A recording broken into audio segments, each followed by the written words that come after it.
It was never easy being Vance Hopper's younger sibling. Everyone at school either feared you or steered clear of you, assuming you were just like him, violent and unpredictable and dangerous. But you weren't Vance. You were quieter, observant, and in your own way, trying to carve out an identity that wasn't just Hopper's little sibling. What no one knew, not even Vance, was that you'd secretly been dating Robin and Finney since the end of sophomore year. It had started out slow. I mean, secret looks exchanged in the hallways, late night calls, study sessions that turned into hour-long conversations, and stolen kisses from behind the gym. Robin had been the first to reach out, all charm and swagger, while Finney was more cautious, like he wasn't sure he deserved to be loved. But between them, you'd found a strange, beautiful rhythm, a place where you could exist safely and beyond your brother's shadow. Today, the three of you sat hidden in the farthest corner of the library. Robin's boots were bouncing silently under the table, and Finney was reading something for English, but his hand was resting against yours under the table, fingers loosely threaded. Robin leaned back in his chair, scanning your face, instead of the pages in front of him. "You're doing that thing again," he whispered, smiling. "What thing?" Robin grinned, cocking his head. "Admiring my partner's guilty." Finney rolled his eyes, but he was smiling too. He leaned in, voice dropping. "We're gonna get caught."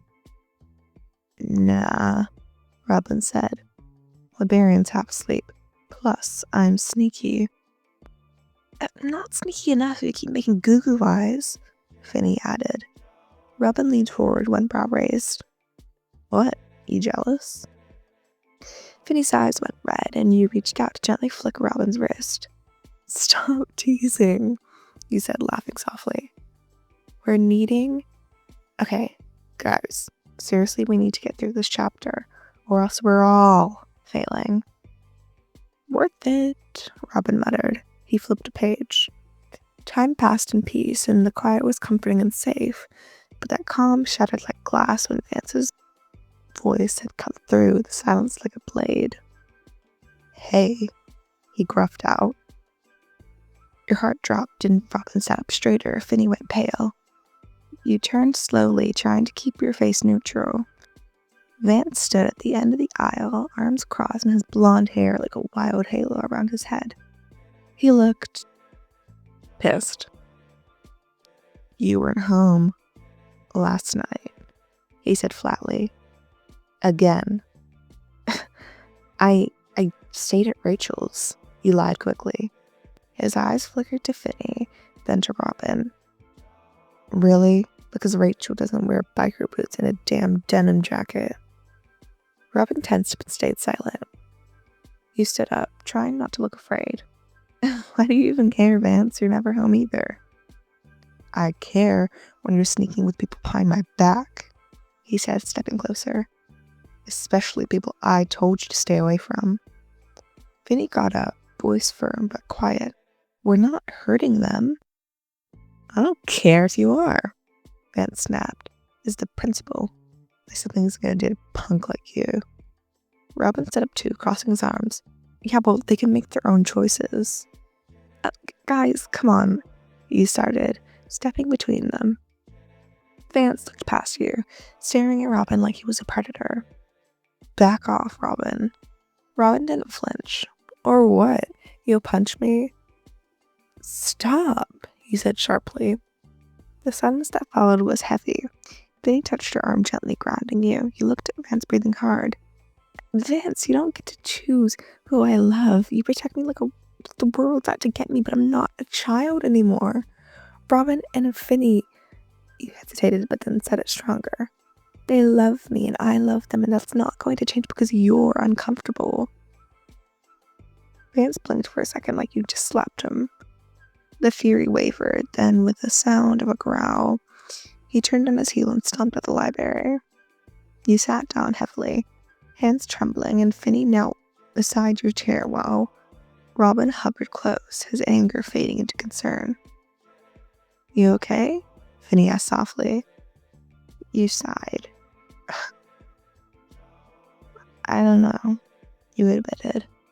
That was worse than I thought it would be. Robin pulled a chair close, knees bumping yours. He'll get over it. Yeah, maybe, but even if he doesn't, and even if he doesn't, I'm not letting the two of you go. Finney smiled and brushed a strand of hair from your face. We're not going either.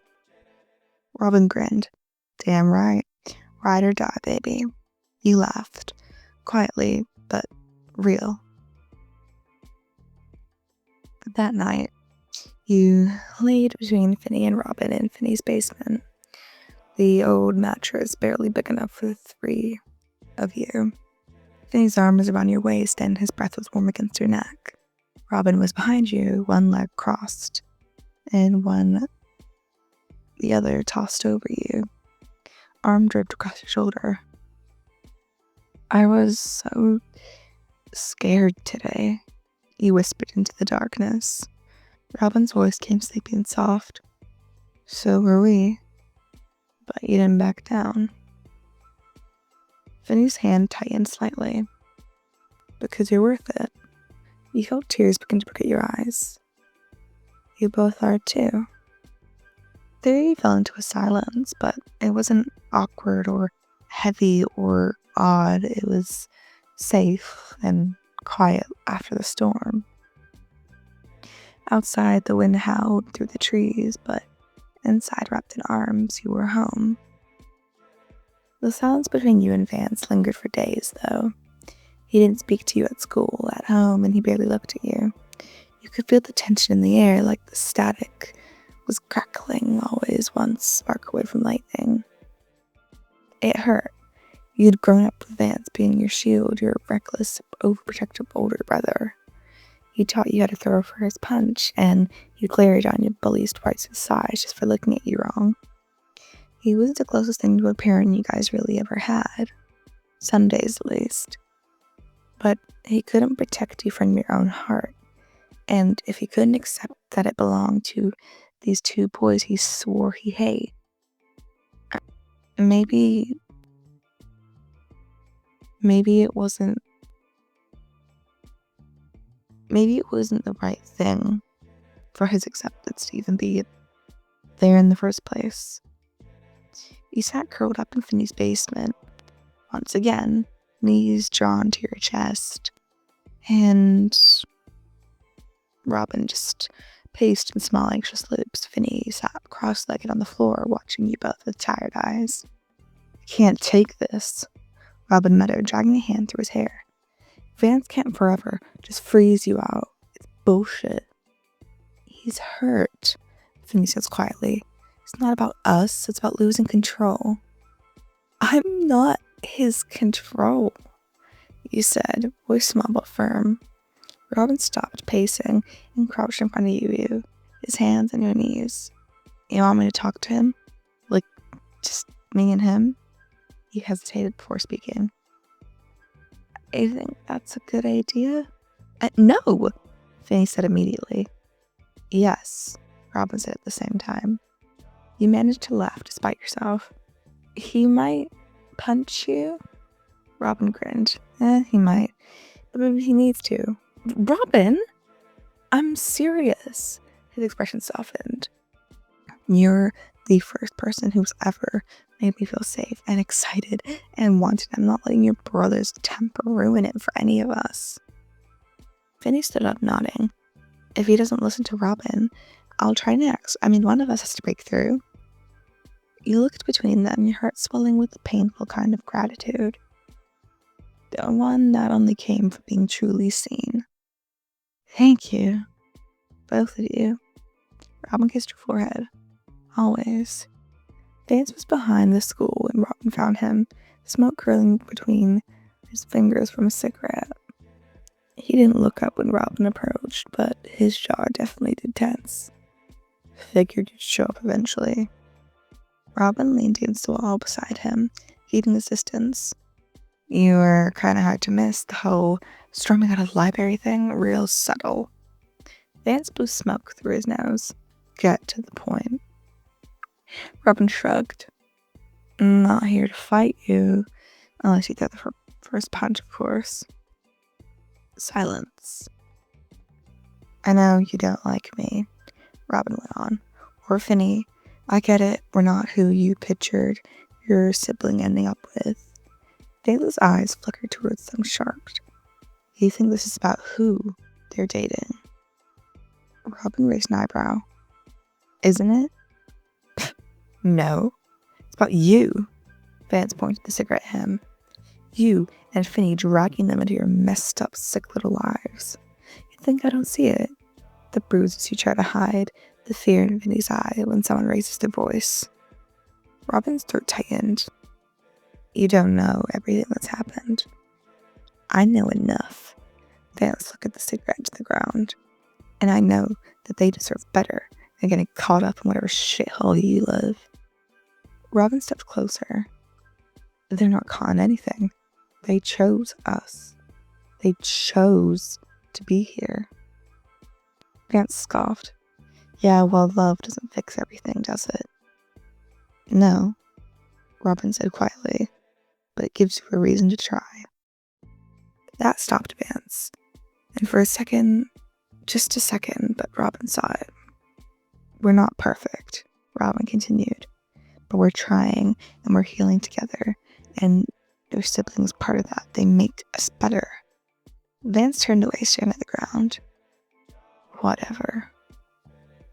Robin's voice softened. Don't make them choose between you and the people who make them feel whole. The silence stretched on longer. Just don't hurt them, Vance's voice said low, before he walked away. Robin sighed, letting his shoulders sink. What the fuck would he do next? He didn't know.